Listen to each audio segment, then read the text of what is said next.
la puedan repetir. La fábula de la Bella y la Bestia, vamos a poner aquí.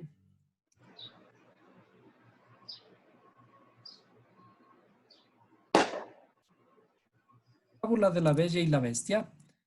La fábula de la Bella y la Bestia es una interpretación, no sería una recreación de lo que ocurre en nuestra interioridad. Entonces, por ejemplo, ¿qué es lo que ocurre en nuestra interioridad? Inclusive esto va en paralelo con los significados de la escritura. Por eso es que me tomo la molestia de revisarlo. Desde el punto de vista de la escritura, alguna vez lo hablamos, ¿qué es un príncipe? Un príncipe es el hijo del rey y algún día tiene que llegar a ser rey, ¿no es cierto? Tiene que llegar a ser rey, pero todavía no lo es. ¿Qué normalmente es un príncipe? Un príncipe es un muchacho que tiene que aprender las destrezas de ser un rey. ¿Un rey qué significa? Un rey debe gobernar su pueblo. Un rey, el rey es la cabeza y tiene que gobernar su pueblo. Desde el punto de vista de la escritura, ¿cuál es el pueblo? ¿En dónde está el pueblo? En mi interioridad.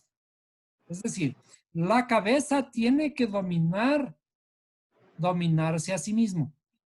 Un estado de rey, desde la perspectiva, es cuando la inteligencia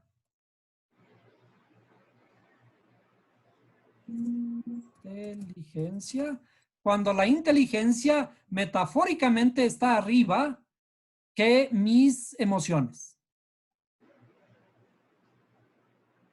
Bien. Cuando mi inteligencia controla mis emociones, significa que estoy en el estado de rey. Eso es para las escrituras y eso lo vimos inclusive con números, con gematria. El significado de que el Adán domina a la mujer. Por eso en la escritura dice que el hombre será la cabeza de la mujer y que la mujer debe estar sujeta al varón, al marido. Ese es un estado de rey, pero no significa que sean las mujeres, sino en mi interioridad, mi estado emocional, el estado mujer, tiene que estar sujeta a la inteligencia, el rey, que es, a la inteligencia que es el varón, ¿no? Ese es un estado de rey. Ahora, ¿qué es un príncipe? Un príncipe es quien está en este camino, en el camino de ser un rey, pero todavía no lo es. ¿Cierto? Tiene que aprender. ¿Cuál es la primera cosa que tiene que aprender un príncipe? El príncipe, la primera cosa que tiene que aprender es la humildad. Y eso es lo que inclusive nuestros gobernantes deben aprender. Y esperamos que aprendan. El problema es que cuando llegan al gobierno, ellos creen que lo son todo. Pero en realidad, el rey o el presidente, el que está arriba, tiene que aprender que es el primer servidor del pueblo. Esa es la primera cosa fundamental que tenemos que aprender. El rey es el primer servidor del pueblo, está al servicio del pueblo. Pero normalmente ocurre al revés. El presidente, el rey, cree que el pueblo está al servicio del rey. Y es allí en donde se producen todas las distorsiones. Entonces, ¿eso qué significa? Que el príncipe no aprendió correctamente a ser rey. No aprendió la humildad, que es el primer principio. Entonces, en la fábula de la Bella y la Bestia, el príncipe debe aprender la humildad. Y la primera prueba le llega en el baile. Viene una una persona, una indigente, que es ¿cómo se llama? Una hada madrina o algo así, ¿no es cierto? Que se disfraza de una indigente y mientras hay una fiesta en el palacio en donde el príncipe está con su novia, con todos sus amigos disfrutando. Y el príncipe la rechaza. ¿Qué significa que le rechaza? No aprendió la humildad. La hada madrina le conjura a que este príncipe quede encerrado en su palacio, y no solo él, sino todos sus sirvientes. ¿Por qué? Otra vez la misma pregunta, igual que en la escritura. ¿Qué culpa tienen los sirvientes? El que hizo mal fue el príncipe, no todos los demás. Entonces, en la misma forma en la escritura aparecen estos detalles, las mismas preguntas que uno debe hacer, ¿no? Se queda encerrado el príncipe en su palacio con todo el mundo. Y así pasa muchísimo tiempo. Y ese palacio comienza a ser como olvidado y un territorio prohibido de entrar. Hasta que por el azar del destino, el padre de una bonita muchacha, el hombre más sabio del pueblo, hacer un viaje y se pierde y su hija le da le encomienda que le debe traer una rosa. Y él, en el camino de retorno, tiene que recoger esa rosa y buscando la rosa se pierde y entra en el castillo olvidado. Y arranca una rosa de ese jardín, pero en ese momento se da cuenta el príncipe, porque el príncipe ahora es transformado en una bestia, ¿no? Él siente todo lo que ocurre en su jardín, se da cuenta que le robaron y ese es un crimen para él. Le encierra al hombre sabio. Y cuando le encierra al hombre sabio y ya no regresa a su casa, la muchacha, la hija del hombre sabio, se da cuenta y va en búsqueda de su padre. Y se da cuenta de que entró a ese castillo y después se da cuenta que está preso. Ella se queda, hace un juego para quedarse en vez del papá. El papá queda libre y la muchacha se queda encerrada. Qué curioso que la hija sea la que le salva al padre. Y el padre regresa a su pueblo a buscar gente que le ayude, pero finalmente esa ayuda tarda mucho. Y en ese tiempo, en ese lapso, uh, la muchacha comienza a entablar comunicación con la bestia. Y la bestia comienza a revelar el interés por el conocimiento de la muchacha. La muchacha sabe acerca de libros, sabe acerca de poemas y literatura. Entonces comienza a conquistarle a la bestia por medio de los libros. Finalmente, la bestia se enamora de la muchacha y justamente cuando se enamora de la muchacha, el padre consiguió que todo el pueblo venga o mejor dicho, ya todos se dieron cuenta de que tenían que ir en contra de este castillo, contra de este príncipe, y vienen a asaltar el palacio y comienza a haber una batalla. Y en esa batalla, la bestia cae desde lo alto. Es la muchacha la que le salva de la muerte. Y le salva, pero ¿por qué le salva? Le salva por amor. Y cuando estos finalmente termina en eso, en que los dos se enamoran, la bestia vuelve a ser el príncipe. Y el príncipe ahora se casa con la muchacha. Y luego todo el mundo que quedó encerrado en el palacio vuelven a ser lo que eran antes. El castillo comienza a tomar vida nuevamente. ¿Por qué se transformó o se terminó el conjuro? El conjuro se terminó porque finalmente el príncipe conoció la humildad a través de ¿qué? A través del amor. Enamoró de la muchacha. Y esa era la finalidad del conjuro. La finalidad del conjuro era de que el príncipe aprenda la humildad a través del amor. Entonces, ¿qué ocurre ahora con el príncipe? El príncipe se transforma en rey, se casa y luego, digamos, pasó la prueba. Y al casarse ya se domina a sí mismo. Ahora, ¿cuál es la interpretación de esta fábula? ¿No? La interpretación de esta fábula es de que el príncipe soy yo.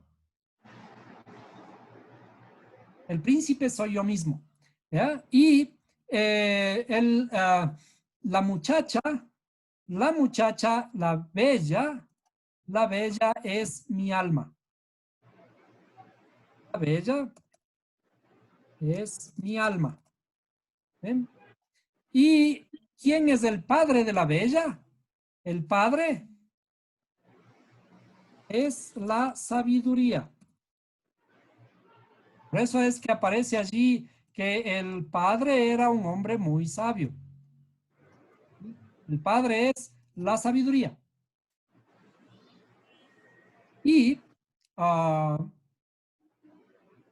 cuando yo estoy en ese crecimiento, ese príncipe, ¿cierto? Tiene que aprender la humildad y nosotros generalmente aprendemos la humildad a través del amor. Porque ¿qué ocurre en nuestro crecimiento? En nuestro crecimiento nos enamoramos. Y cuando nos enamoramos, ¿qué ocurre? Generalmente. Cuando nos enamoramos, sufrimos. ¿O no?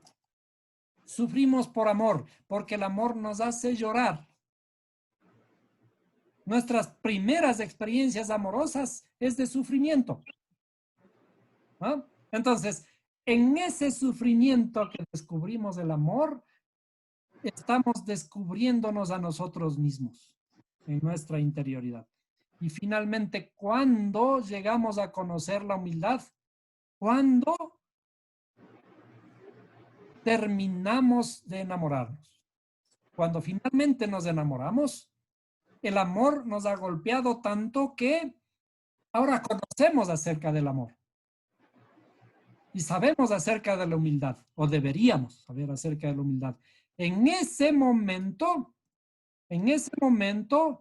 nos transformamos de príncipes en reyes. ¿Por qué?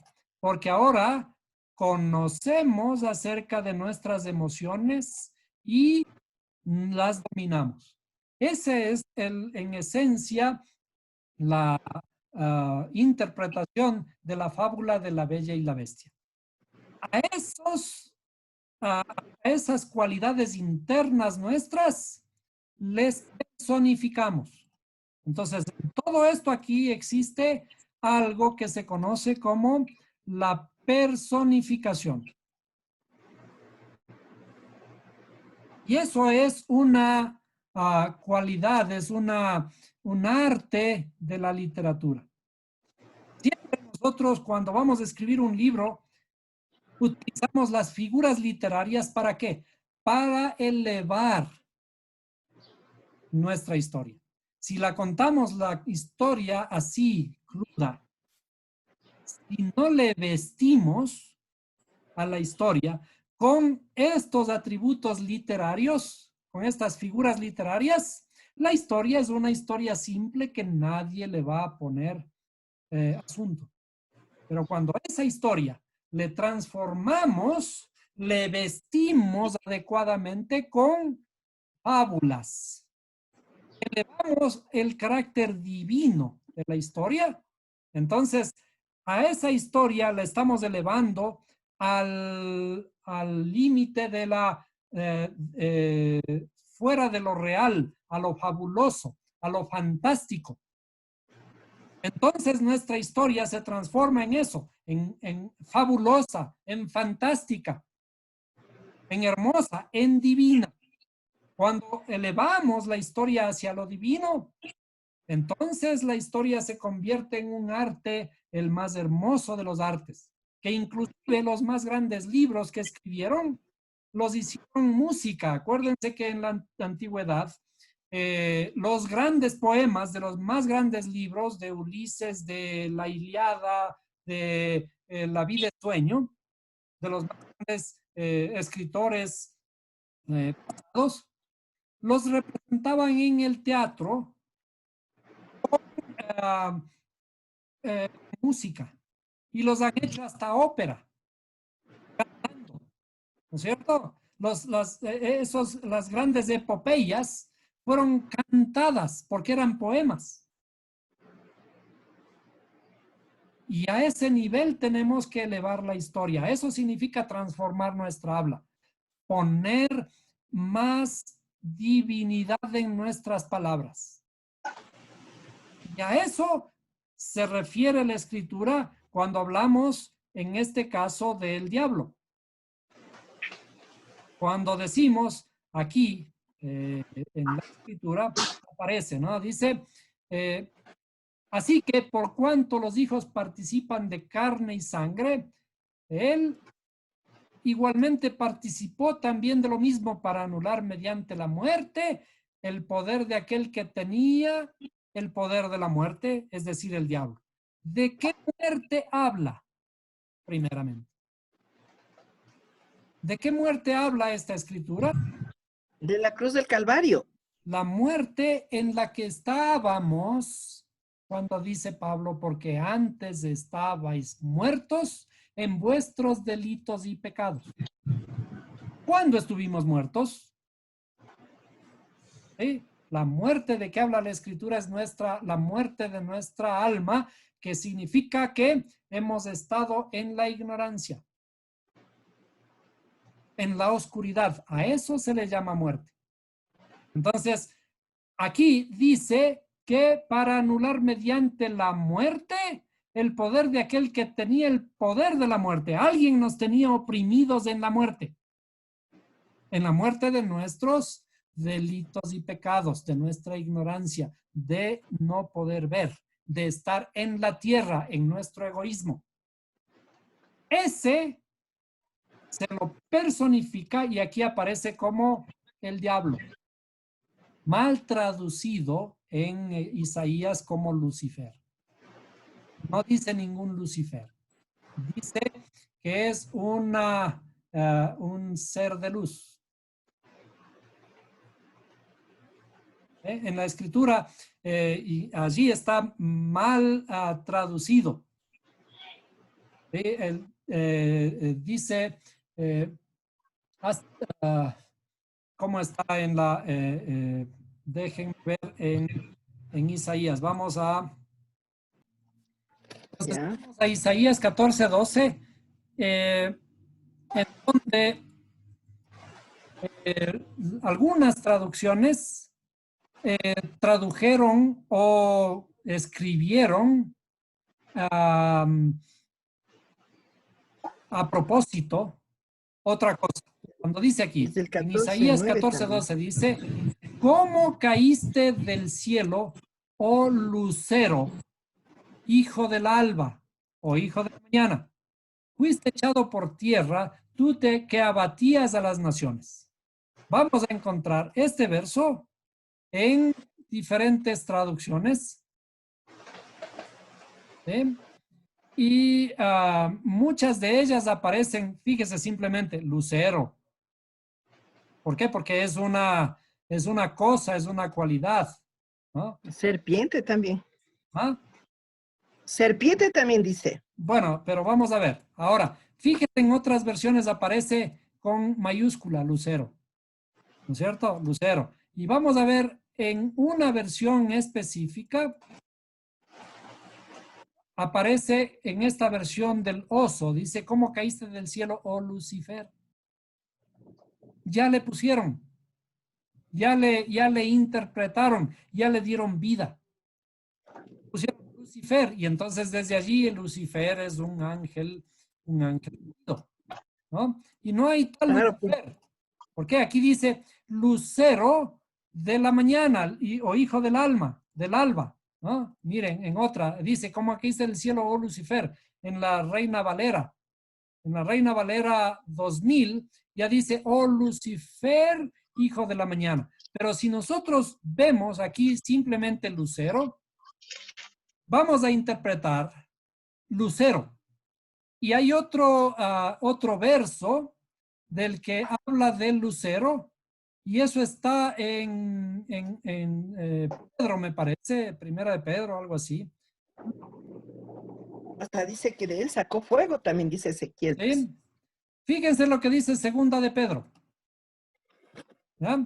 Si el libro de Isaías 14 habla del lucero de la mañana, aquí dice, y así tenemos la palabra profética más segura, a la cual hacéis bien en prestar atención como una lámpara que brilla en el lugar oscuro. ¿Recuerda que ese es nuestro rol?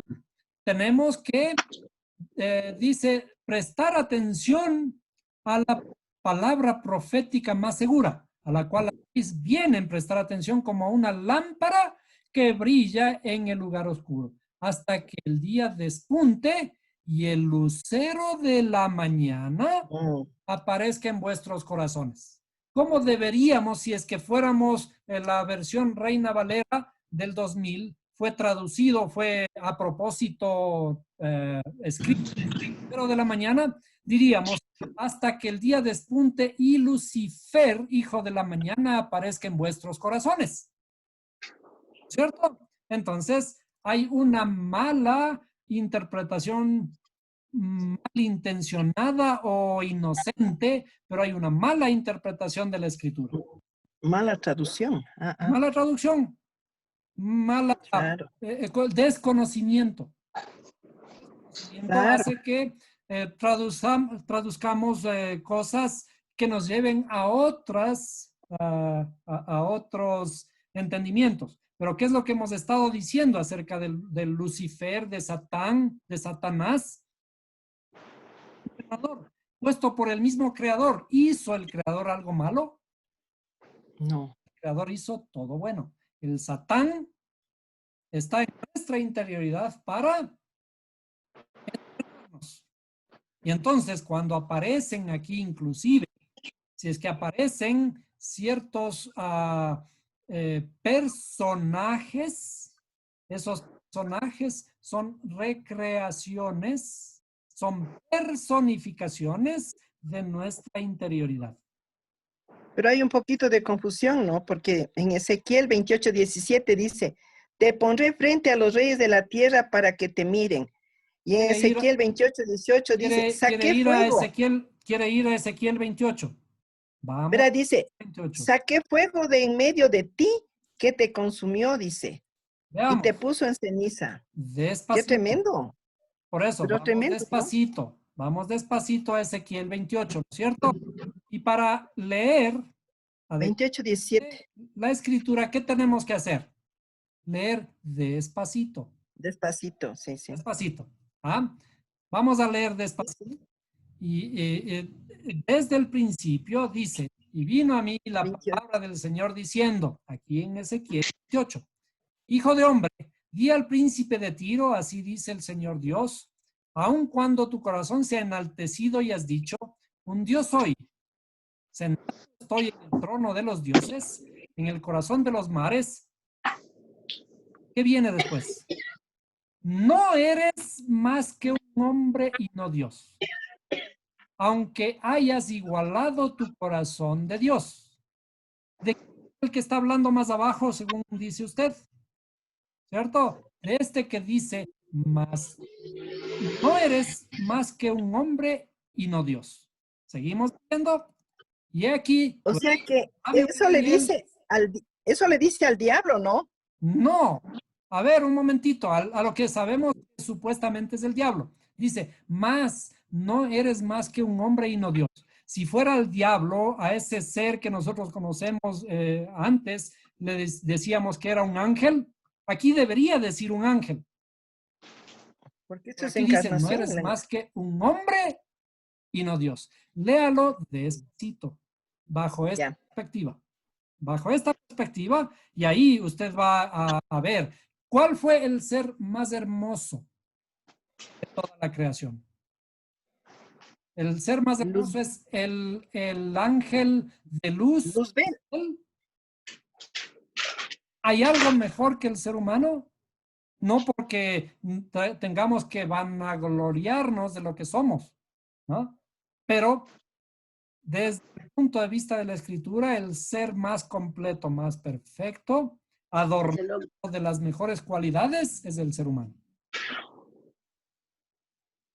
Y cuando leemos bajo esta escritura, entonces, como decía, leyendo despacito, cuando esta escritura habla acerca de el ser humano. De hecho, si nosotros vemos aquí, si nosotros vemos qué palabra está puesto aquí para hombre, ¿qué palabra está puesto para hombre? ¿Se pueden ver? ¿Ven? Aquí dice, siendo tú hombre, y el hombre, Ya. Adán. 28, Adán. 17. No puede decir Ya. hombre y a la vez diablo, o a la vez Satán, o a la vez Luzbel. ¿Eh? Entonces, bueno, esto puede ser el tema de otra clase. Tendríamos que repetir, y esta es una clase que ya hemos dado anteriormente, pero podemos repetir porque vale la pena, ¿no? La interpretación de todos estos personajes que vemos en la escritura son recreaciones de nuestra interioridad. Recreación. Pero cuando dice, saqué fuego de en medio de ti que te consumió, dice en Ezequiel 28, 18. Entonces, ¿cómo sacó fuego de la persona? A ver, ¿de qué fuego habla? Eso sí no sé, por eso pregunto. El fuego en el que estamos inmersos. ¿Se acuerda que era el cielo? El cielo es fuego y agua. El lugar, para llegar al cielo, a la perfección, tenemos que pasar por fuego, ¿cierto? Por la multitud de iniquidades, por la injusticia de tu comercio, profanaste tus santuarios, y yo he sacado fuego en medio de ti que te ha consumido. ¿Ya? ¿Qué es el Espíritu Santo desde la perspectiva que nosotros conocemos?